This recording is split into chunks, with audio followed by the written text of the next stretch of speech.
नमस्कार, मी doctor Nilesh Sable.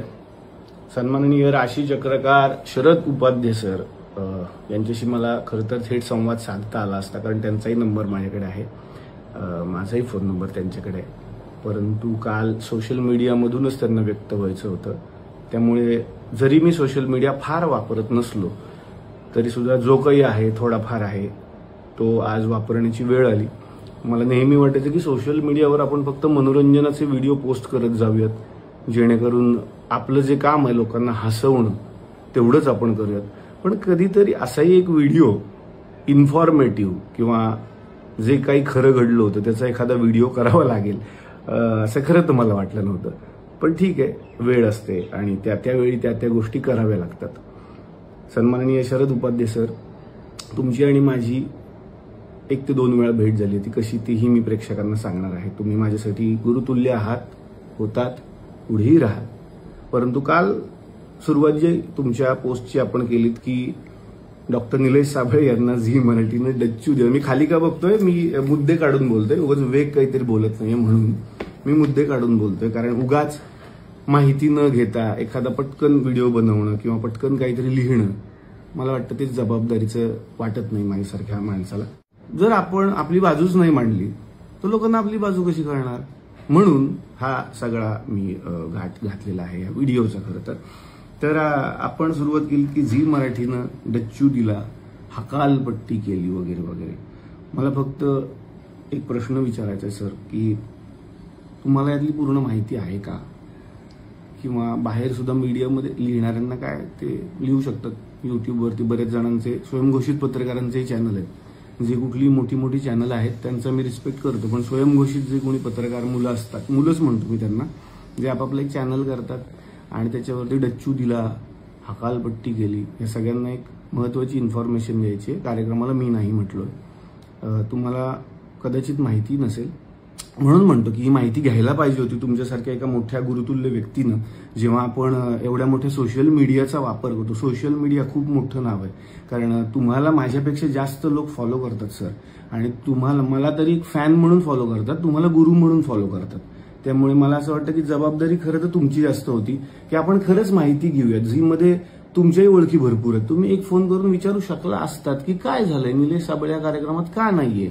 Zee मराठीत sir अनेक लोक तुम्हालाही मानतात, त्यामुळे तुम्ही एखादा झी मराठीत फोन करून विचारायला पाहिजे होतं, माहिती घ्यायला पाहिजे होती की गेले जवळपास 6 महिने झी मराठीच्या अधिकृत व्यक्ती जे त्या हेड पदावरती आहेत त्यांनी मला अनेक वेळा फोन केले होते. मी नाव घेऊन बोलू शकतो. सन्माननीय रोहन राणे जे नॉन फिक्शन हेड होते, ज्यांनी मला 6 महिन्यात अनेक वेळा फोन केले होते की आपण चला हवे सुरू करतोय, तुमच्याशिवाय डॉक्टर तो होणार नाही, एकदा आपण मीटिंग करायला पाहिजे. म्हटलं आपण मीटिंग नक्कीच करूया. तदनंतर अगदीच 1-1.25 महिन्यापूर्वी माझी सविस्तर 2 तासांची झी मराठी बरोबर मीटिंग झाली आहे त्यांच्या चॅनलला, वरळीच्या ऑफिसला.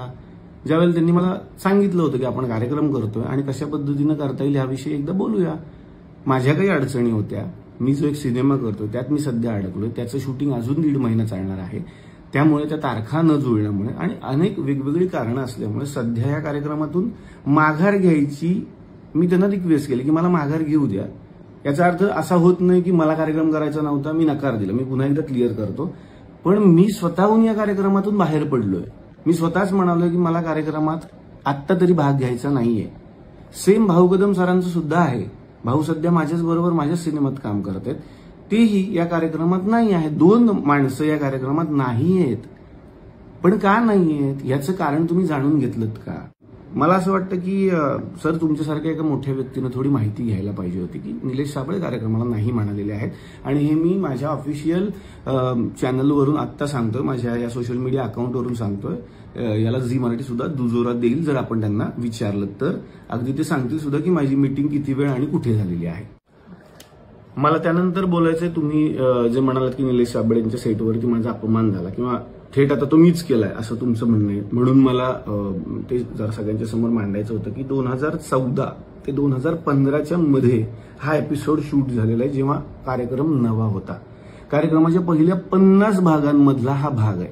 त्यामुळे ते जे वाक्य आहे की 10 वर्ष झाली डोक्यात हवा गेली होती, तर वाक्यात मग पुन्हा प्रॉब्लेम होतोय, कारण 50च एपिसोड झालेले आहेत आणि तुम्ही म्हणता तेव्हा ही घटना घडली आहे. तर तेव्हा हवा गेली होती कदाचित. मग 10 वर्ष झाल्यावर हवा डोक्यात गेली, ही वाक्यच वेगळी वेगळी वाटतात मला सरळ सरळ. पहिल्या 50 भागातच चला माझ्या डोक्यात हवा गेली असेल असं तुमचं म्हणणं आहे. पण मला एवढं सांगायचं की तुम्ही ज्या ज्या गोष्टींची माहिती सोशल मीडियातून समोर आणलीत ती म्हणजे मला सेटवरती बोलावलं, मला पाणीही विचारण्यात आलं नाही. मला सगळ्यांना सांगायचं की SL विजन नावाची खूप मोठी कंपनी, खूप नावाजलेली झी मराठीची कंपनी चला हवा येऊ द्याचा सगळा कारभार सांभाळते आणि त्यांनी उत्तम हा कारभार सांभाळलाय आजपर्यंत. कंपनीची किती माणसं काम करतात, जे जे लोक हवा येऊ द्याच्या शूटिंगला आलेत त्या सगळ्यांना माहिती आहे. चॅनलची माणसं आलेल्या कलाकारांना रिसीव्ह करण्यापासून त्यांच्या मेकअप रूम पर्यंत नेण्याचं कामही करत असतात. क्लासिक स्टुडिओ जो मीरा रोडला आहे त्या क्लासिक स्टुडिओला याचं चित्रीकरण झालं आणि क्लासिक स्टुडिओची सगळ्यात मोठी रूम ही शरद उपाध्ये सरांना देण्यात आलेली होती, जी AC रूम होती. मला जितकं माहिती आणि जितके कलाकार हवा येऊ देत आलेले आहेत त्या सगळ्यांना हे माहिती असावं की प्रत्येक मेकअप रूममध्ये ऑलरेडी पाण्याच्या बाटल्या ठेवलेल्या असतात. कारण आदल्या दिवशी त्याची रिहर्सल होते, म्हणजे आदल्या दिवशी त्याची मीटिंग होते की कोणाच्या रूममध्ये काय काय गोष्टी असायला पाहिजेत आणि त्या असायलाच पाहिजेत अशी ती स्ट्रिक्ट वॉर्निंग असते. याही व्यतिरिक्त तुमचं म्हणणं होतं की माझ्याशी निलेश साबळे बोललेच नाही. बरं, पाण्याचा मुद्दा आणखीन मला थोडा पुढे न्यावा असं वाटतोय. पाणी विचारलं नाही ही खरंच माझी जबाबदारी असेल का असं मला अजूनही प्रश्न पडलेला आहे. कारण मी स्टेजवरती होतो, तुम्हाला जसं आठवतंय मी रिहर्सल करत होतो आणि आपण सर आपल्या रूममध्ये होतात.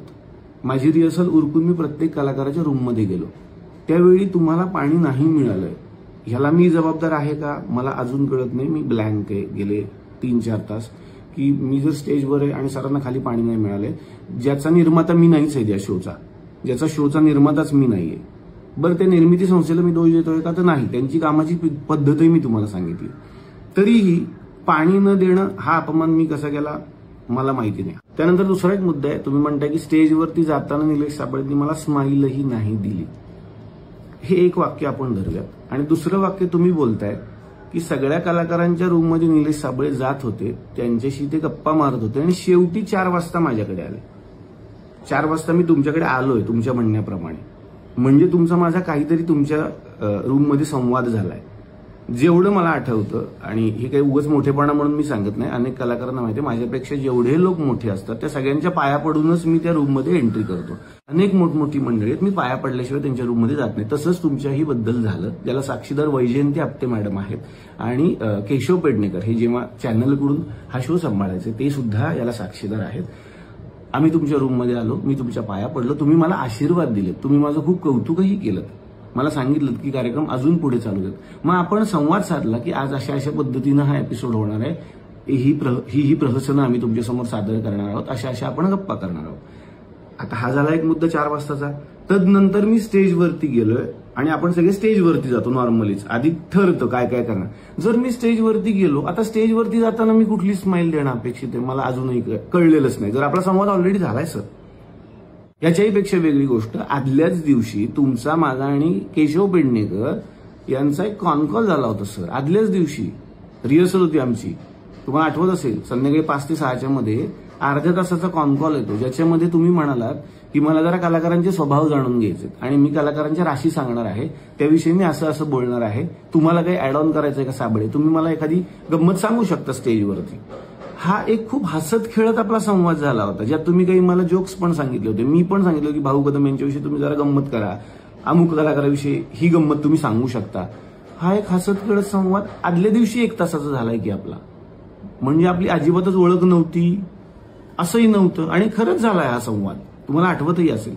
तदनंतर तुम्ही म्हणताय की माझ्या रूममध्ये आलेच नाहीत, शेवटी 4 वाजता आलेत, इतर कलाकारांच्या रूममध्ये गप्पा मारत बसले होते. तर इतर कलाकार त्यांच्याबरोबर कोण होते हेही मला सोशल मीडियात सांगायचंय.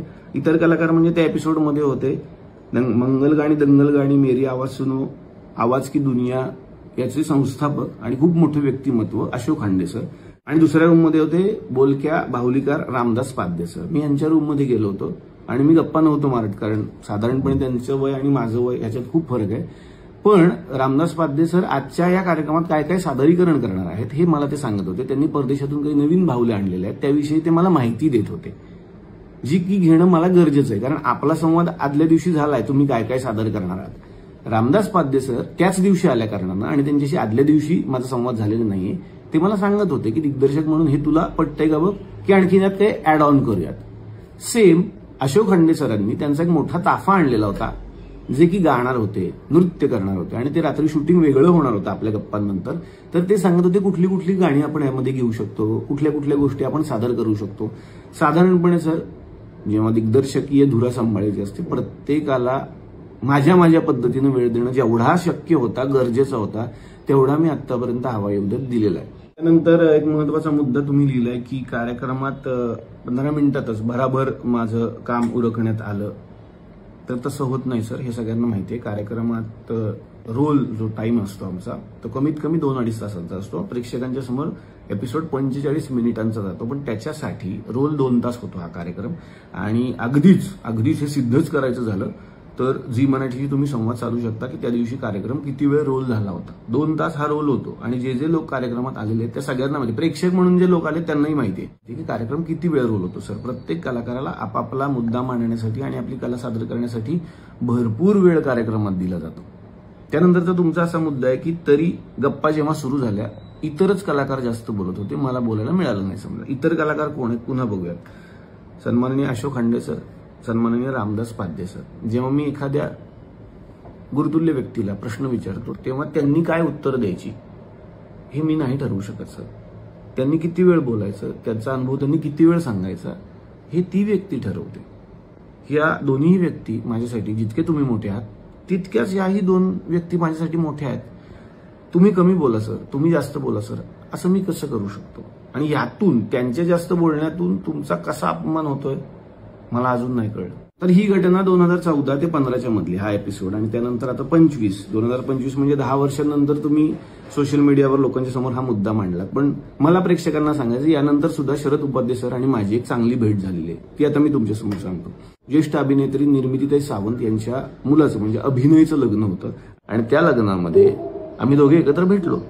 सर, तुम्हाला आठवत असेल, एकाच टेबलवरती शरद उपाध्ये सर आणि मी, आपण दोघेच बसलो होतो. तुमच्या सुविद्य पत्नी होत्या आणि माझी बायको शेजारी बसली होती. आपण चौघं त्या टेबलवरती बसलो, बाकी कोणी नव्हतं. एक राऊंड टेबल होता आणि जवळपास 2 ते 2.5 तास आपण जेवण केलं, आपण सगळ्या गप्पा मारल्या. तुम्ही हवायोद्याविषयी बोलत होतात, तुम्ही माझं कौतुक करत होतात, तुमचं भविष्य खूप चांगलं आहे याविषयी बोलत होतात, मीही तुमच्याशी संवाद साधत होतो. तदनंतर तुम्ही असं म्हणालात की निलेशजी, आपण एक फोटो घेऊयात. तुमच्या मोबाईलमध्ये आपला एक फोटो सुद्धा आहे आपल्या सगळ्या फॅमिलीचा. याला प्रूफ म्हणून अभिनयच्या लग्नातले जर फोटो मी मागवले तर आपल्याला तोही फोटो सापडेल, आपण एका टेबलवरती बसलेला. कारण बऱ्याच वेळेला फोटोग्राफी झाली. आणखीन प्रूफ म्हणून निर्मितीताई सावंत स्वतः त्या टेबलपर्यंत आल्या होत्या आणि त्यांनी विचारलं होतं तुमचं जेवण व्यवस्थित चाललंय का वगैरे वगैरे. मला असं वाटतं की ह्या सगळ्या गोष्टी ज्या घडून गेल्यात ह्या का आपण लोकांच्या समोर मांडायच्या, पण ती वेळ आता आली म्हणून मला त्या गोष्टी मांडायच्या होत्या. माझा प्रश्न एवढा, जर 2.5 तास आपण दोघे एकत्र संवाद साधत होतो 2017ला, तर तेव्हा तुम्ही हा मुद्दा का मांडला नाहीत की निलेशजी 2015च्या कार्यक्रमात मी तुमच्याकडे आलो होतो, अशा घटना घडल्या, मला तुमचा राग आलाय किंवा मला वाईट वाटलं, मी तुमची माफी मागितली असती त्या क्षणाला. माझं हेच म्हणणं आहे की याच्यासाठी सोशल मीडियावरच तुम्हाला यायचं होतं, म्हणून मीही सोशल मीडियातून व्यक्त झालेलो आहे. त्यानंतर तुम्ही असं लिहिलंय, वडीलधाऱ्या अधिकाऱ्यानं मी निलेश साबळेंना काही सांगण्याचा प्रयत्नही केला. मला असं वाटतं की माझ्या वडिलांचा आणि माझा जर काही विसंवाद झाला तर ते सोशल मीडिया नाहीत वापरत सर. ते थेट मला फोन करतात किंवा मला झाडतात किंवा मला थेट बोलतात की हे तुझं चुकलेलं आहे, कारण तुम्हाला तो अधिकार आहे, तुम्ही मोठी माणसं आहात. सोशल मीडिया जेव्हा आपण व्यक्त होण्यासाठी सतत वापरतोय तेव्हा मला वाटतं त्याला एक वेगळा वास येतो. तर माझी तुमच्याविषयीची जी एक भावना आहे, जी एक इमेज आहे, ती आजपर्यंत खूप मोठी आहे. मी नेहमी सांगतो की कॉलेजला असल्यापासून मी तुमचा फॅन आहे. मी तुमच्या अनेक सीडीज माझ्या घरी आणून पाहायचो, ज्या एव्हरेस्टच्या आहेत, हेही सांगतो, ज्या एव्हरेस्ट कंपनी वगैरे सगळं मला पाठ आहे. राशीचक्रच्या सगळ्या सीडीज माझ्या घरी आहेत. मी त्या ऐकतो, अजूनही पाहतो, अजूनही तोच रिस्पेक्ट आहे, कारण तुम्ही तुमच्या क्षेत्रामध्ये खूप मोठं काम केलेलं आहे सर आणि करत आहात. मला खूप छान वाटतं जेव्हा तुम्ही मिश्किल पद्धतीनं सगळ्या राशी सांगता, मला फार छान वाटतं ते. मी तुमचा फॅन आहेच, मी आयुष्यभर राहीन सर, पण मला तुम्ही हे कराल असं कधीच वाटलं नव्हतं, पुढेही नाही वाटणार. मी आज तुमच्यासमोर हे सगळं घेऊन का आलो, कारण हे एकदा झालं असतं तर मी सोडूनही दिलं असतं, कारण हे एकदा नाही, ही तिसरी वेळ आहे सर. 6 वर्षापूर्वीची तुमची अशीच एक पोस्ट आहे, त्यातही मला काही कळत नाही. 6 वर्षापूर्वी तुम्ही एक पोस्ट केलेली आहे जी सापडेल तुम्हाला सोशल मीडियावरती, अशीच की हे सगळे कलाकार आहेत, हे सगळे कलाकार इतके छान आहेत, तरी पण एका चुकीच्या भंगारवाल्याच्या हातात हे सगळे कलाकार लागले आणि मग हिऱ्यांचा कसा प्रॉब्लेम झाला. हिरे तर खरं तर पारख्यांच्या हातात जायला पाहिजे होते, पण भंगारवाल्याच्या हातात हिरे आल्यावर काय होतं, ही एक वेगळी तुम्ही छान पोस्ट लिहिली होती. तेव्हाही मी दुर्लक्ष केलं, म्हटलं मोठी व्यक्ती आपण रिॲक्ट होणं चुकीचं आहे. तो त्यांचा एक मुद्दा असू शकतो, त्यांची एक भावना असू शकते, ज्याचा मी रिस्पेक्ट केला पाहिजे. पण 6 वर्षापूर्वीच्या त्या पोस्टमध्येही हा अपमान नाहीये सर. मला हेच काही कळलं, मी कन्फ्यूज आहे जरासा की त्या पोस्टमध्ये हे का नाहीये. मग जर हे 10 वर्षापूर्वी घडलंय, 6 वर्षाच्या पोस्टमध्ये हे नाहीये, हा एक सगळ्यात महत्वाचा मुद्दा.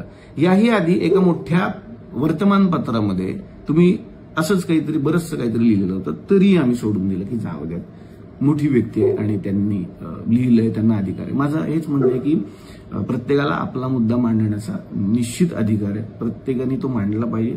फक्त आधी थोड्या गोष्टी तपासल्या पाहिजेत असं मला वाटतं, की आपल्याला पूर्ण माहिती आहे का त्याविषयीची. डच्चू दिला, हाकलून दिलं, अहंकार, चॅनलने बाहेर काढलं.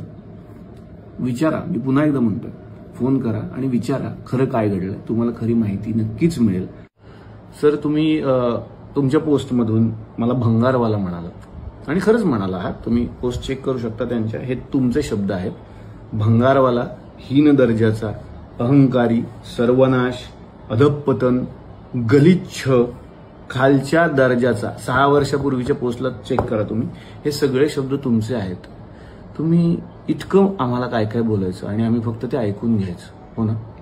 चला, अभयउदयचं नवीन पर्व सुरू होत आहे आणि याच्यामध्ये अभिजित खांडकेकर सूत्रसंचालन करतायत, हे मला माहिती आहे सर. आणि अभिजित हा माझा खूप चांगला मित्र आहे. आमची सुरुवात एकाच कार्यक्रमातून झीच्याच मंचावरून झालेली आहे, त्यामुळे अभिजित हा माझा खूप चांगला मित्र आहे. हा चांगला, तो चांगला, हे सगळं वातावरण आपल्याला करायचंच नाही. अभिजित हा माझ्याहीपेक्षा चांगला अँकर आहे आणि त्याला माझ्या सल्ल्याची अजिबात कधीच गरज नाही असं मला वाटतं. आमची खूप उत्तम मैत्री आणि ती पुढेही राहील. तर चला, अभयउदयच्या सगळ्याच कलाकारांना आणि झी मराठी वाहिनीला या नवीन पर्वासाठी माझ्या मनापासून शुभेच्छा आहेत, कारण हा कार्यक्रम काही झालं तरी माझ्या इथला आहे. सर मला एवढंच म्हणायचं शेवटी की 10 वर्षांपूर्वी जर एखादी घटना घडलेली आहे आणि 10 वर्षानंतर ना मी तुमच्याविषयी काही वाईट बोललोय, ना मी तुमच्याविषयी काही वाईट पोस्ट केली आहे, ना मी तुमच्या कलेविषयी काही बोललोय, ना मी तुमच्या शेजारी राहतो, ना मी तुम्हाला कसला त्रास देतोय. मी माझं एक छोटंसं काम करतोय माझ्या आयुष्यात. मग हे सगळं 10 वर्षांनंतर पुन्हा पुन्हा का, हा एक माझा अगदी म्हणजे हा बाळबोध वाटू शकतो प्रश्न. पण हे असं का आहे? जर एखाद्या घटनेला 10 वर्ष झालेली आहेत, तुमचं वय, माझं वय, काही कंपॅरिझनच होऊ शकत नाही या सगळ्या गोष्टींचं. तुमचा व्यवसाय वेगळा आहे, माझा व्यवसाय वेगळा आहे, तरी सुद्धा हे का, असा एक माझ्या बालमनाला पडलेला प्रश्न आहे सर. तुम्ही सर म्हणालात की माझे 5 ते 6 तास तिकडे वायाला गेले. मला एवढंच सांगायचंय, तुम्ही जी काल पोस्ट केली तदनंतर तुमचं नाव मोठं असल्या कारणानं अनेक मोठमोठ्या चॅनलनी ते फिरवलं. तदनंतर मला अनेक लोकांचे फोन आले, मला कमीत कमी 100 ते 150 लोकांचे फोन आले, ज्याच्यावरती मी प्रत्येकाला सांगतो की नाही रे, ती व्यक्ती मोठी आहे, त्यांना ते बोलण्याचा अधिकार आहे. नाही रे, ती व्यक्ती मोठी आहे, त्यांना ते बोलण्याचा अधिकार आहे. याच्यात सर माझे 6 तास काल वायाला गेले. माझं पण थोडंसं काहीतरी काम असेल माझ्या आयुष्यात, जे की 6 तास तुम्ही माझे वाचवू शकला असतात एका फोननी. एवढंच माझं म्हणणं आहे.